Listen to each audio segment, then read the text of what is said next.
Like, you need to save my life over this baby's. I've got 2 other children. But the only way we're going to save her life is taking a uterus. If the infection wasn't going to kill me, the constant bleeding was going to kill me. I'm in intensive care. No, we need to put you under a general anaesthetic right now, otherwise you're going to bleed to death. Being in an induced coma causes early onset menopause is that it has a 30% mortality rate. We're planning a funeral for this baby. 7 blood transfusions by this point because I'm just bleeding. I've lost my uterus. My fallopian tubes are removed, having lost all your fertility at 33.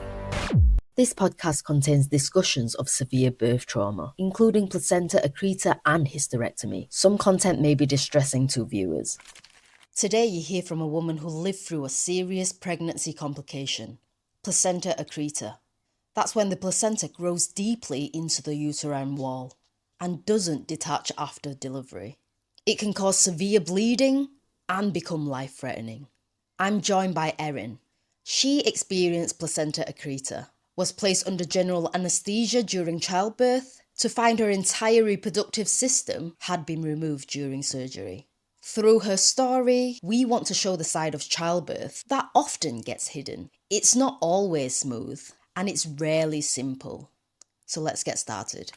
Before we start, I want to thank everyone for listening to this podcast. It means so much to me. So I've got one small favour to ask. Can you please hit the subscribe button? I don't have a production team, so it's only me working tirelessly behind all this. So this would help me to bring more episodes of Silent Struggles to you. So if you could help me help this podcast by hitting the subscribe button, that would mean the world to me. So let's get started. So thank you for joining us today, Erin.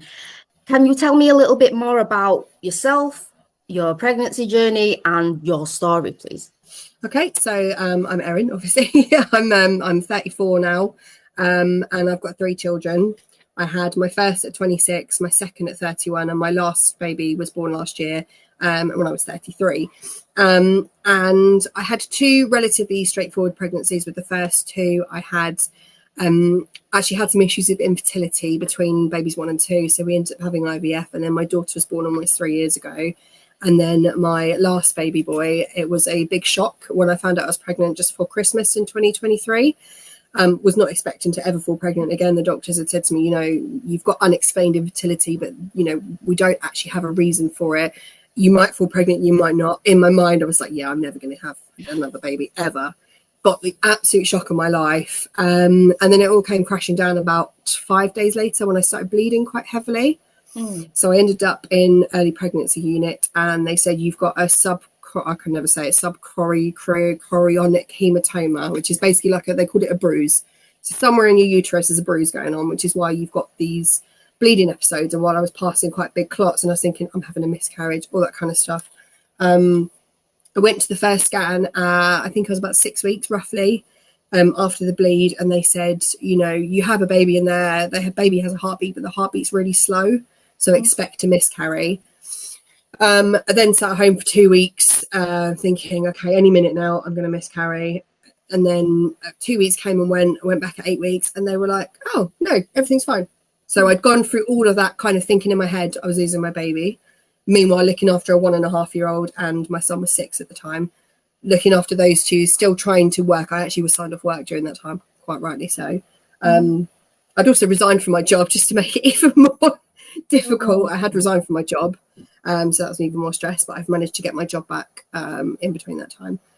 So I went to early pregnancy. They said, yeah, all is fine. And then everything was great. Went for my 12-week scan, no issues whatsoever. I was on aspirin. Put me on aspirin from I think I was about 10 weeks, because my elder 2 children were both known as SGA, which is small for gestational age. Okay. So my eldest was born, I think, on the 6th centile, and my daughter was born on maybe the 5th centile. They were 5 and 6 pounds respectively at full term. Really? Wow. So they said, right, you need to start on aspirin. So absolutely fine, taking my aspirin. 12 weeks came and went, no problems. 20 weeks came by, and I had my 20-week ultrasound, and they said, just that your placenta is low-lying, so it was sitting underneath. Baby's here, placenta sat here, whereas normally you'd expect it to be anterior, which is at the front, which is when women sometimes find movement a bit later on in pregnancy, or posterior, which is towards your back. They said it's low lying, it's completely covering your cervix at the moment. And I was like, okay, I'd had this before in my first pregnancy with my son. And I just remember coming back for scans every kind of 6 to 8 weeks until I was probably about 36 weeks. And they said, oh, yeah, it's completely moved out of the way. It's moved all the way to the back now. You're absolutely fine for a vaginal birth, which is what I had. Never had it with my daughter. Did have an elective cesarean with her for personal, had trauma of the first birth, but in hindsight was not traumatic at all compared to what I went through. So on the 20-week scan, low-lying placenta, they said come back at 28 weeks. That was it. There was absolutely no advice given at all about avoiding things like intercourse, avoiding any strenuous movement. It's just, it'll probably move, come back at 8 weeks. So nothing happened for 5 weeks. Then at 25 weeks pregnant, I woke up one morning and had kind of brown spotting. And I was thinking, okay, was 24 weeks, sorry, 24 weeks. No, I wasn't, sorry, I was 25 weeks. It doesn't matter. 25. 25 weeks, had some brown spotting, called up triage, and they said, oh yeah, come in and have a little look. So I came in, they did an examination, and they said, actually there's nothing really there. I was like, okay, fine. They didn't give me any advice after that whatsoever. And so I went home. I stayed the night there, went home in the morning, didn't think much of it. I was going on holiday that weekend. That was on the Monday. And on the Sunday we were going on holiday. So on the Saturday afternoon, it was about 3:00. I said to my husband, I was like, right, I'm going to go pack my suitcase now, like get all the kids' stuff ready, all of my stuff. Went upstairs, just sat there packing the suitcase. And I was like, oh, I need to go to the toilet. So I went and sat down, started having a wee. And I went, why is this going on for so long? And then in my mind, I'm like, oh my God, my waters are broken. I was 25 plus 6 that day. Or no, I was exactly 26 weeks on that day, exactly 26 weeks on the Saturday. And I was like, my waters are broken. And I looked down and it was bright red. It was blood. It was the whole toilet. You couldn't see any, it was just no clear water. It was completely red. And I just looked down and I was like, oh fuck, what do I do? What do I do? And my husband, I had all the doors shut because the kids were downstairs playing, and I was like banging on the floor to get to my husband, and he couldn't hear me. So I ended up trying to phone him, picked up my phone, tried to call him, even though he's literally sat downstairs in my living room. My father-in-law was around at the time as well. My husband didn't answer his phone, so I rang my father-in-law and I said, can you get Dan? And he was like, yeah, Dan's coming up. Dan came upstairs and he took one look at me in the bathroom and was like, oh my God. And we were both like, okay, what do we do now? So I phoned triage at the hospital I was at, and they said, if you are bleeding that heavily on the toilet, you need to call an ambulance. So we ended up phoning 999, and they came about 20 minutes roughly later. I had to they were like, have you got an old towel? So I had to shove a towel in my shorts. Remember, I sat on my bed, they put a cannula in, had to waddle outside. At this point, all the neighbours have stopped because there's an ambulance stopped outside our house. They all know I'm pregnant. They're like, oh, what's going on here? And and I'm like wheeled out. Actually, no, I walked out, but I was like, oh my God, please. And everyone's like, are you okay? Are you okay? I'm like, yeah, I'm fine. Just gonna take a little trip over. And I could feel myself still bleeding. And I remember being sat in this ambulance, and there was the most kindest man. I don't know what his name was. I can't remember in all that rush. And I said to him, please don't let me die. And I know that sounds so dramatic.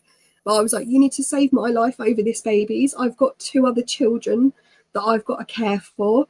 And in that moment, I was just worrying about myself more than my baby. And I feel guilty about that. But in that sense, I'm still a mum. I'm still, if I die and this baby lives, I've got 3 children who have no mother. In this instance, it's better to save my life. And he was the most kindest man. He held my hand the whole way to the hospital.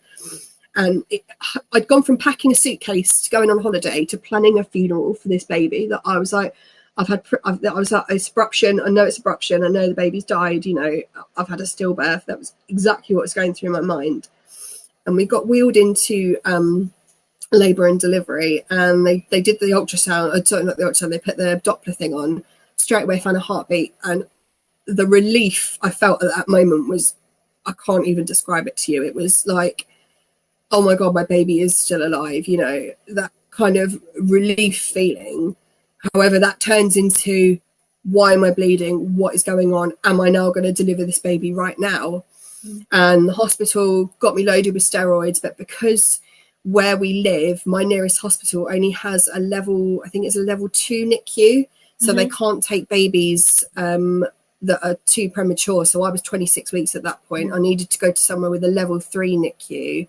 I know you have experience of being moved around different NICUs, you know what that's like. And then I had to be transferred to somewhere that had level 3 space. However, we live in Bedfordshire. There was no space. No, Luton and Dunstable didn't have any space. Adam Brooks is probably the best one out of all of them. They had no space. So they end up saying to me, you need to go to Hammersmith in West London, which is 2 hours from my house. And I remember just crying, thinking, I'm so far away from home. If I need to deliver this baby, I've got no support. My husband can't get here. He's going to miss the birth. You know, we've got nothing. He then stayed back while I was in the hospital. He stayed back with the kids. He popped up very quickly to bring me clothes and stuff. And things like my charger and water up to the hospital before I was transferred out to Hammersmith. But eventually it was like, so this bleed happened at 3 PM, and at about midnight I was transferred up to this hospital. And while I was in there for 5 days, and we had on and off bleeding. Every time I bled, it was like move you to and like antenatal to labour and delivery, then back to prenatal, then back to just backwards and forwards the whole time. And eventually my bleeding had stopped for 2 days, and they said, right, you can go home. You can't then go back to work. You need to be on like desk duty, preferably working from home. But unfortunately my employer couldn't accommodate me working from home, so I did go in, but I couldn't be alone. Basically I couldn't be alone at home in case I had a massive bleed and had to call an ambulance, because I was at home with my daughter for 3 days a week. I was only working 2 days at that point. So I made contingency plans. My mum came and stayed for a little bit. And in this time as well, I'm still bleeding. I'm still having on and off bleeds, but these bleeds are a lot smaller than the one that I had that landed me in hospital the first time. So it's like a little trickle here, a little trickle there. And I'm thinking, I can't keep going to hospital every time I have this. I can't then find childcare for my daughter. It's disrupting my life. It was literally happening like every 2 days. And eventually I spoke to my husband, and he was like, well, we're just going to have to deal with it. You know, if you have a big bleed, we'll deal with it. And that's what happened on Father's Day of 2024. So that was the 16th of June. We were supposed to be going to a wedding that day. I woke up in the morning, had a huge bleed again, and I was like, here we go. It stopped quite quickly. So I said to my husband, I'm going to drive myself to the hospital.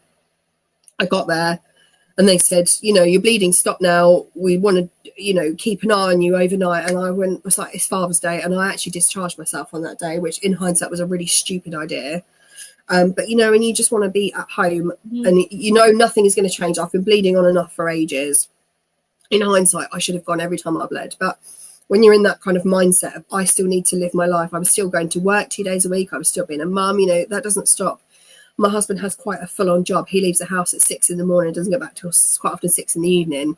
So I have to do every school run, every, you know, all the activities of the children, all the shopping, all the things like that. And even, so we live about half a mile from my eldest school, and I had to drive every single day because I couldn't physically walk that far there and back twice a day without bleeding. So I ended up driving to the school, which I've never done in my life and haven't ever done since, fortunately.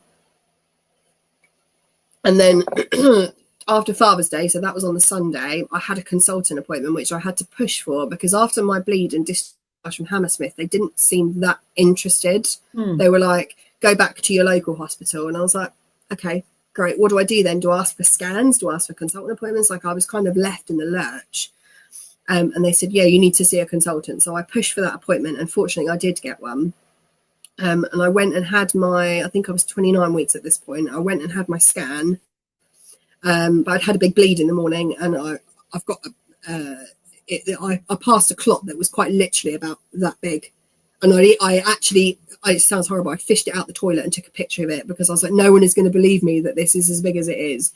And I took a photo of it, and I had my scan, went to see the consultant, and she took one look at me and she said, you can't leave hospital. You can't go home. And I was like, what do you mean? She was like, you need to stay until this baby's born.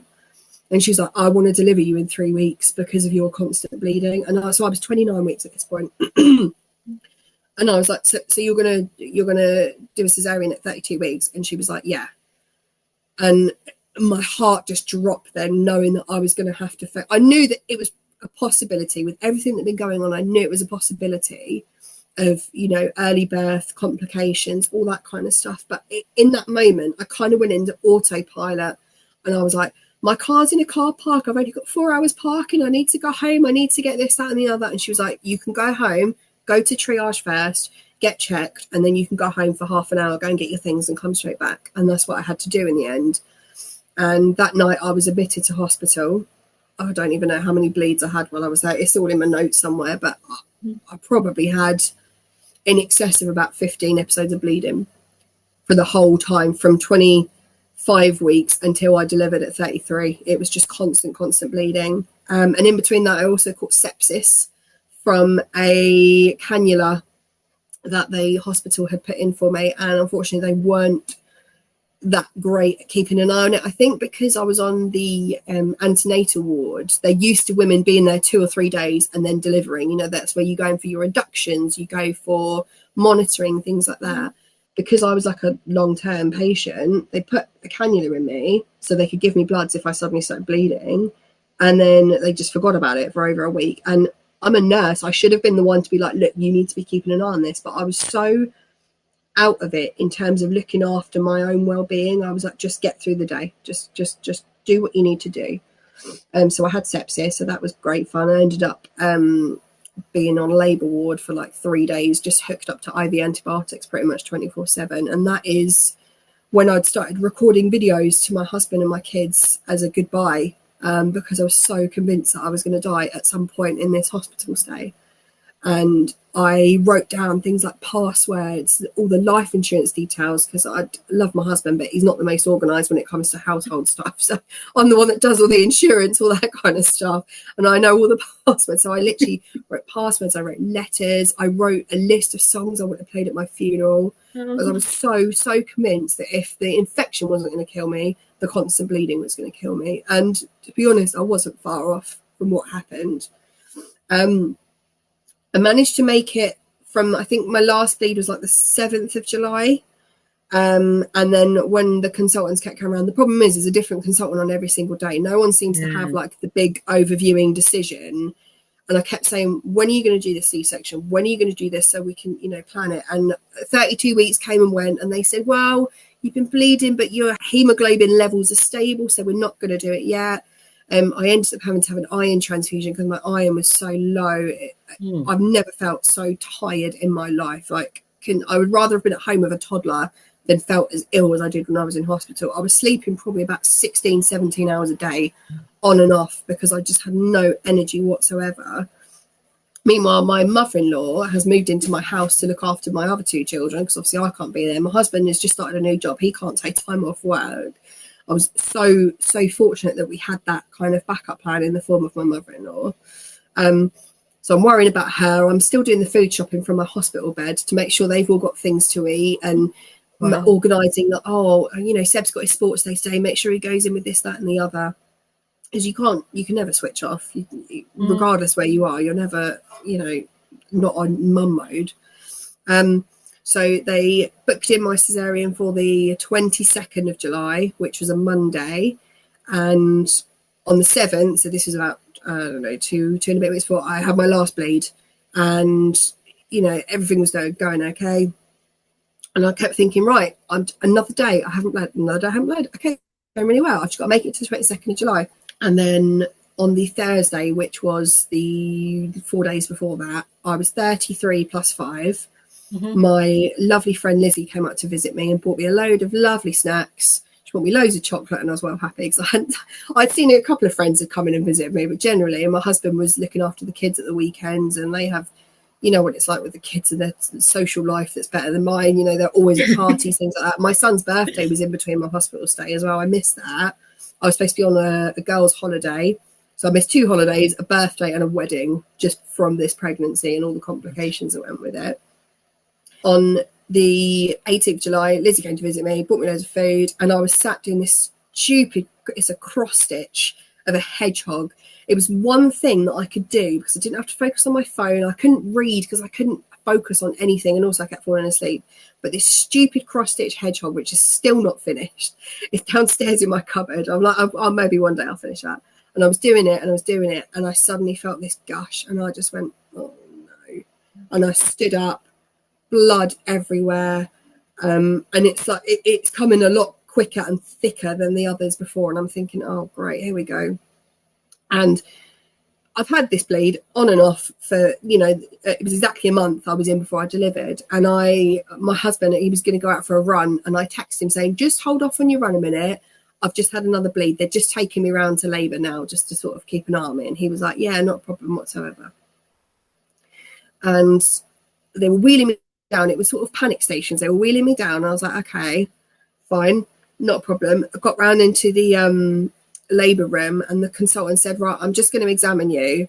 And I was like, okay. And as she did, it was like a massive watery bloody gush. And she went, I think your waters are just gone, and you're 3 centimetres dilated, and your placenta's starting to come out. So we need to get you into theatre like now. And I was like, oh, okay. And then I know it's happening to me, but in my mind I was like, oh, okay, cool, we're having a baby today. like just that, completely unaware of the situation. And I said it to someone afterward. I was like, it was like a Netflix film. It was like I was watching someone else's life. Like it truly wasn't happening to me. So I rang Dan, and I was like, okay, yeah, you're gonna have to come down here. He was like, oh, okay. I went, yeah, they're going to deliver the baby now. He was like, what? I was like, yeah, they're going to deliver the baby now. And I said it so calmly and so like nonchalantly. And then eventually I was like, don't worry, you've got a bit of time. They're going to start the epidural now. And the consultant turned to me, she went, no, we need to put you under a general anaesthetic right now. Otherwise you're going to bleed to death. And I was like, oh, okay. And then the panic started to set in a little bit more at that point. Fortunately, by the time I got round to theatre, there was a bit of a delay because there was still someone, they tried to push me into theatres, and there was someone literally in there having just delivered. And they were like, oh, sorry, we'll come back in a minute.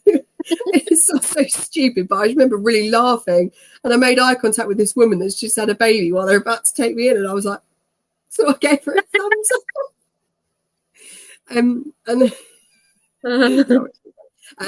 So I got in there, and fortunately the bleeding had stopped by this point, and because I wasn't contracting actively, they were like, right, we're going to try and do an epidural. And I was like, okay, great. They had to give me the magnesium, which you will know is horrific. It feels like your whole body is on fire. They said it's probably not going to make much difference, but we're going to give you this magnesium anyway. I was like, okay, fine, not a problem. My husband did make it at that point, which was quite helpful. He came into scrubs, and I remember I was starting to be a little bit woozy at this point, and I was like, oh, you look like a doctor. And I remember just really giggling the fact that he looked like a doctor, because he's not, he hates blood, he hates all medical kind of stuff. He's truly out of his comfort zone in there.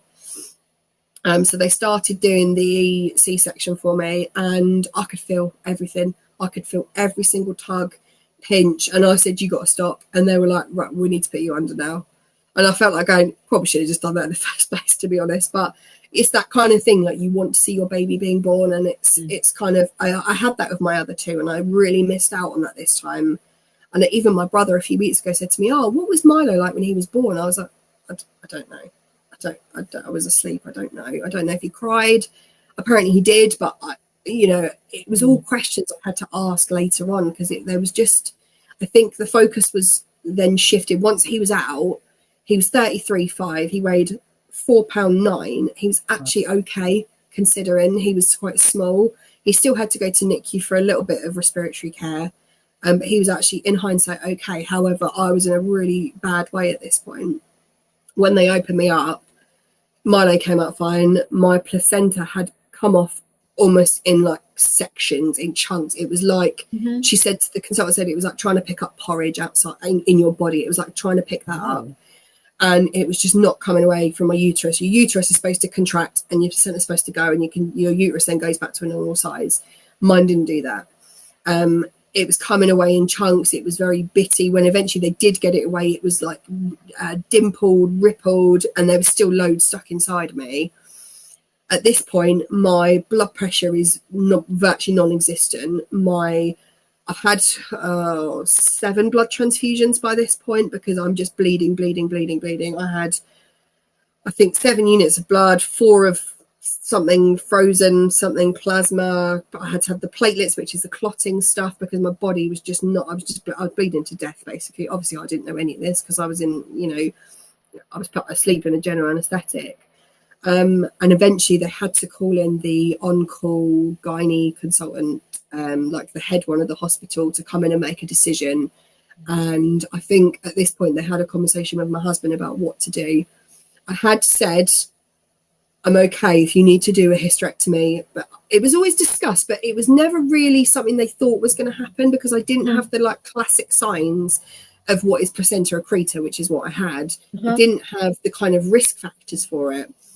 And so they had to have the discussion with my husband, we need to do this hysterectomy. We need to save her. Like, the only way we're going to save her life is taking her uterus. And I was prepared for that. However, I didn't actually expect it to happen. It's one of those things that it's like, you cross the road, you might get hit by a car. It's probably not going to happen, but you run that risk every time you cross the road. You run that risk every time you do something like that. It's like one in a million chance of it happening. But I was like, yeah, if it happens to me, fine. However, that's my kind of like autopilot, that kind of worst case scenario mind. I was like, yeah, if it happens, it happens. If it doesn't, it doesn't. And in hindsight, I probably should have researched a little bit more about what that entails and what that would involve, because that's what happened. And I woke up next morning, I think it was about 9 o'clock. So this is the 19th of July. And I looked around and I thought, I'm in intensive care. I've never been to intensive care in my life. I used to work in intensive care, so I know kind of what it looks like. Not that hospital I was at, though. And it was such a weird, calm feeling. I was like, okay, I'm in intensive care. This is, okay. And then they took the breathing tube out. And the first thing I said was, where's my baby? And they were like, oh, he's in neonatal care. He was born. And I was like, what time is it? What day is it? Thinking it had been like an hour. And it wasn't. It was the next morning. They were like, oh, yeah, it's the next day. And I was like, so 14 hours have passed. And they were like, yeah. And it was that like realization, I've just lost one night of my life from being in an induced coma. And that I wasn't expecting at all. And then I remember, like, I said, where's my husband? He eventually came in, and then they had to kind of break the news, you had to have a hysterectomy. And I was like, oh, okay. Like, and they didn't really go into much detail at that point because they didn't have much information. It was only kind of in the days afterward I started getting little snippets of information about what happened, about all the blood loss, all of everything that they tried to do. And I think it was only about a week after that I finally got the full picture. Eventually, after ITU, I was doing quite well. I was sort of breathing on my own. I was able to eat and drink. So they did take me back down to recovery because they didn't have any space on the antenatal ward. And in hindsight, it was probably a good thing to stay in the recovery because antenatal ward was absolutely horrific. You've just given birth. You are the most vulnerable you've been, yet you're in a 6-bedded unit and there's lady next door to you with a baby, lady the other side of you with a baby, lady opposite you with a baby. And you're like, my baby's not here. My baby's down in NICU. I've had a C-section under general anaesthetic. I can't walk to go and see him. It took, I think he was almost 24 hours old by the first time I got to see him. And I remember getting wheeled into NICU and I didn't know which baby was mine. I was like, I don't know which one he is. He could be any of them. I actually looked at another baby and I was like, oh no, that's not him. I know they all kind of look the same anyway, but it's just that really kind of disconnecting feeling, I think, of having a baby in NICU. And also you haven't witnessed that birth. You haven't seen him being transferred around, and you can't, it's not like you can just walk down the corridor to go and see him. You have to rely on other people. I think I only saw him maybe 3 times in the first 3 days of his life because I just could not get down there.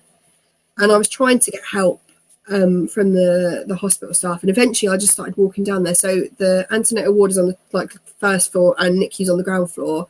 Down a set of stairs, I was just going up and down. I was like, I can't, I'm waiting for someone that's not going to come and help me, so I'm just going to get up and do it myself.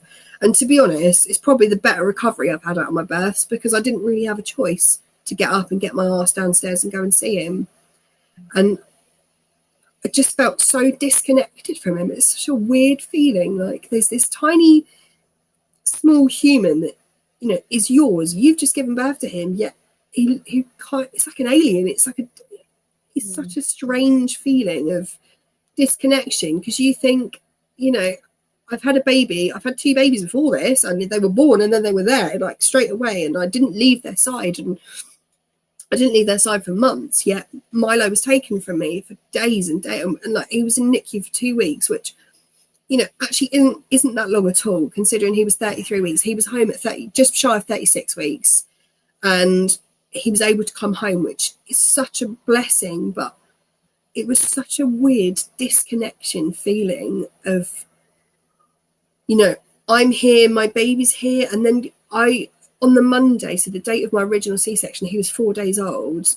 The doctor said to me, you know, you're medically fit to go home if you want to, but I understand you've been through a lot. You know, you can stay as long as you want. And I said, I kind of want to just go home. I'd already been in hospital over a month by this point.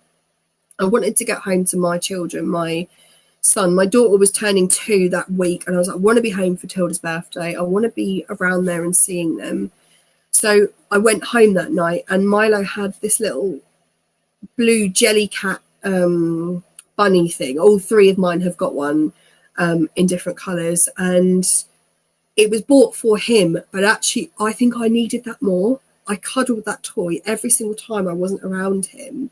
And on the drive home on that Monday night, my husband and my son came and picked me up, and I just sat and cried the whole journey home, even though it was my choice to leave the hospital. Sorry.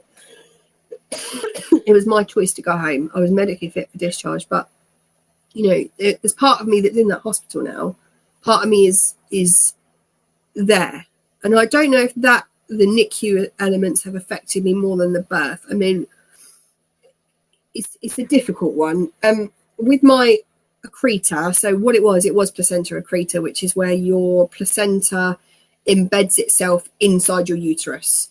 And it means it starts growing into the wall of the uterus, and there's your like sort of, you know, your placenta here. And when you give birth, placenta comes away, uterus shrinks again. Mine was like that, wedged. It was never going to come out on its own. There's 3 kind of degrees of what I had. So there's placenta accreta, placenta percreta, and increta. And percreta is where it starts growing into the like myometrium, the like outer side of your uterus.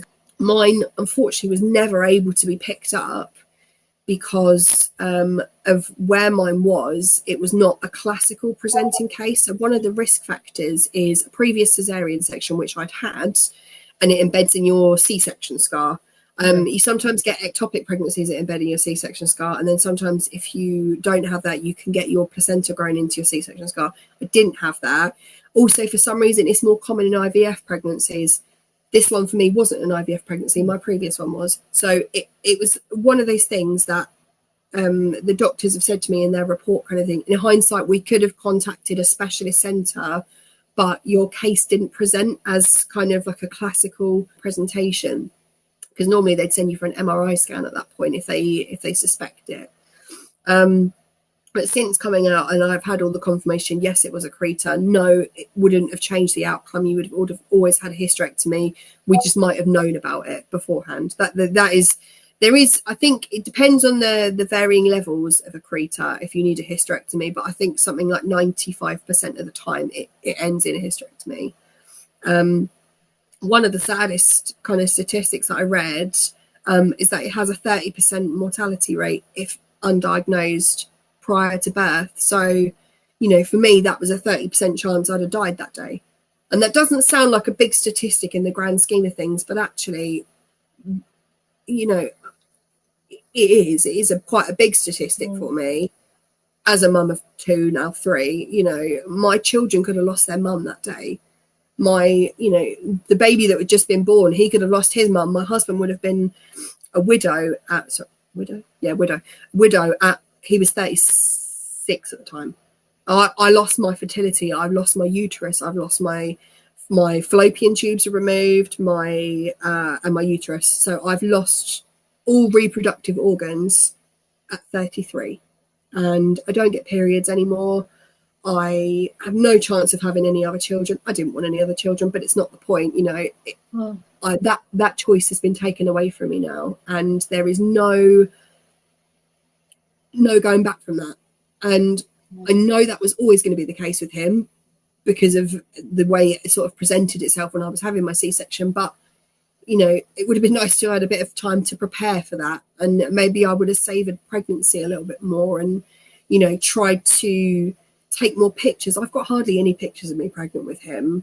One, because I was so ill, but two, I was like, oh God, I've done this 3 times already. I just got, you know, the first one I was taking pictures like every week. Second one, maybe not so much, but him, I think I've got 3 photos of me pregnant with him. And I wish in hindsight I'd kind of savoured that a little bit more. And it's just, it's a really strange feeling having lost all your fertility at 33 and knowing never going to have any children again. You know, one of the big takeaways from all of this is I went through something completely and utterly life-changing, but I don't know a single person this has happened to. And I think it's such a rarity. There's no UK charities. I'm on a couple of like Facebook forums, but they're mainly women in like America and Australia that this seems to have happened to. And for me personally, a lot of people have known about it because they've had the kind of classical presentation of the placenta starting to embed itself in the section scar, or they've been able to pick it up on ultrasounds. Whereas me, it was such an anomaly. I don't know a single person it's happened to. And I think it's such an isolating and lonely feeling for me, knowing I'm the only person. And even the one of the support workers in the hospital after birth came to me and said to me, oh, you know, I've worked here for 20 years and I've never heard of this happening to anybody. And I know it's supposed to bring me comfort, but in that moment, I just thought, Jesus, like, this is not a normal thing to happen. And also the hospital, as great as they have been, they left me with no information whatsoever. You know, I'm at risk of going into early menopause now. And that's only from reading out and finding out through these forums. Pardon? Is it because there's no estrogen that you produce with your well, no, because I still have ovaries, so I still technically produce an egg every month. It just gets released into nothing, and my body kind of reabsorbs it. But it's the trauma of having everything removed like suddenly that causes early onset menopause. My ovaries are kind of just floating there, just hanging about at the moment. Sorry, I don't know why I've done that, but they're just sort of hanging about. They're not doing anything. They serve no purpose. And from what I've read from other people, it's kind of like it triggers that, well, we're not needed. I'm just going to shut down now. And I don't know if that's going to happen to me. I've had no blood tests. I've had no kind of update.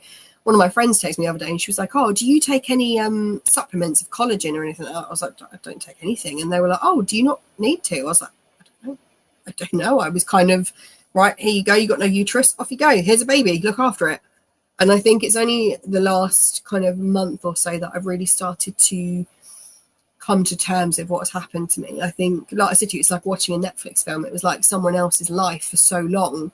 But equally, when I got home, it was like, right, you've got a 2-year-old, a 7-year-old, and a newborn baby to look after now. You know, you don't have time to think about how you feel because you are now back into mum mode again. You've got to think about everybody else apart from yourself. And the build up to... Did you get any support? Do I get any support? No. I mean, I've got great family support. The surgery? I got a bit of mental health support, yeah. Mental health were a bit... they were like, oh, here's some antidepressants. Go and take them. And I was like, okay, great. What do I do after that? And I got referred to something called Ocean, which is like our local kind of birth trauma service. But I was deemed not severe enough. You know, you're not actually that severe. You don't really need any kind of support at this moment in time. But, you know, if things change, let us know. And I was like, what needs to change? Do I need to be suicidal, you know, for me to need this support? I mean, it's a hard one because I feel like generally day to day I'm fine, but I do have quite a strong PTSD element going on. I alluded earlier that I work as a nurse. I have now had to change my job. I used to work in theatres, so I used to work in surgery. I can't stand blood. I can't stand any kind of gore. Every time even one of the kids cuts themselves, I have to take a real like moment and a deep breath because I'm so traumatized by the sight of blood. Every time I feel any kind of this is going to be really far too much information. Anytime I feel any kind of like dampness in my underwear, or like, you know, just normal women's bodily functions, I'm like, is this blood? I know it's not blood. I haven't had a period for almost a year. You know, I didn't really have much postpartum bleeding, but it's that associated feeling of I'm bleeding again.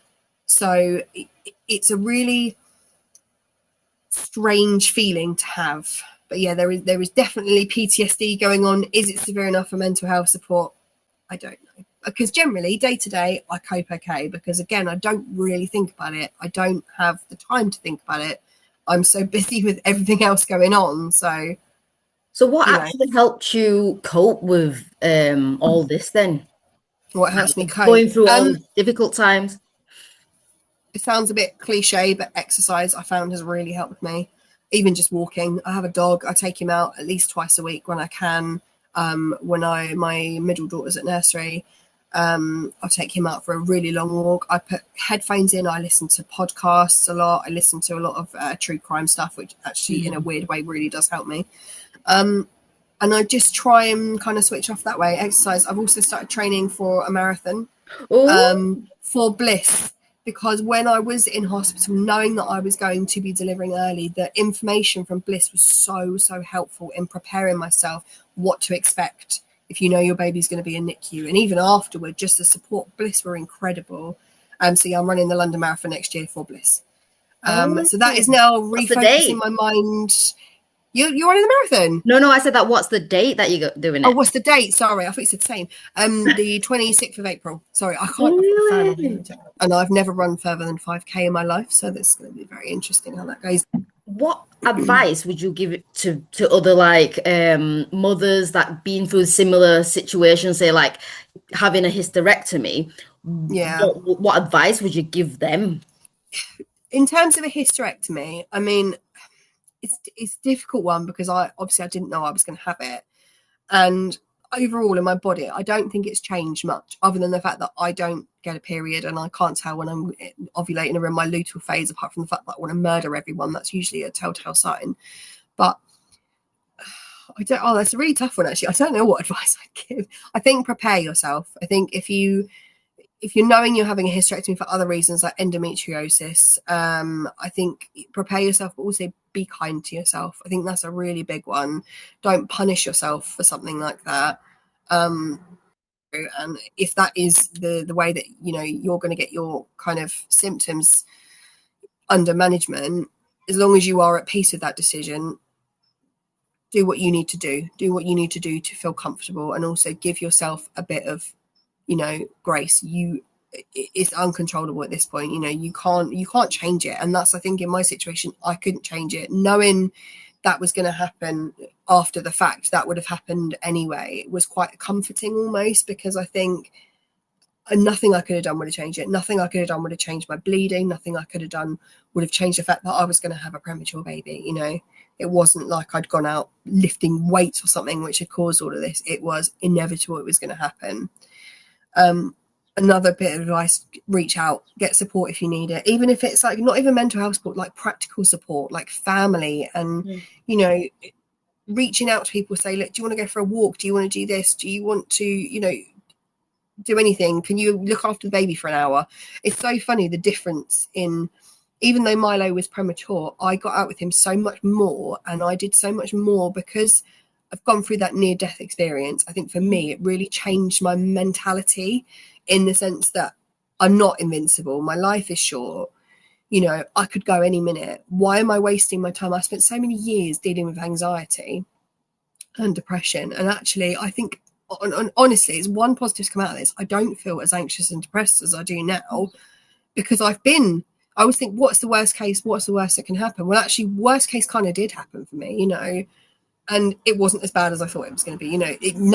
I didn't die. That's the main thing. I did not die.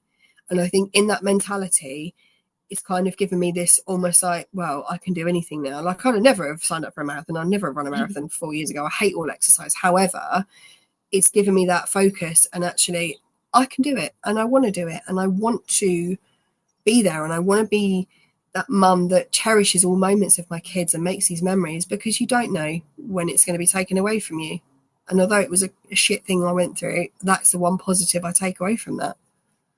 Amazing. I mean, thank you so much for sharing your story. It's not easy Thank to talk you. about your traumatic experience, and your honesty we really resonate with so many women, and Yeah. you give them strength and hope, and your voice Yeah. really matters.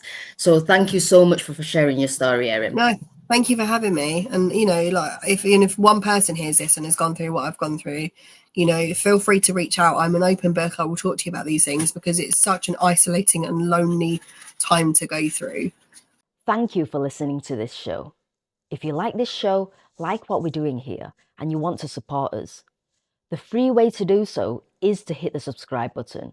If you're struggling and you want to share your story, please check out the link in the description. I will promise to do my best to create awareness for the conditions that people are struggling silently. Thank you and see you next time.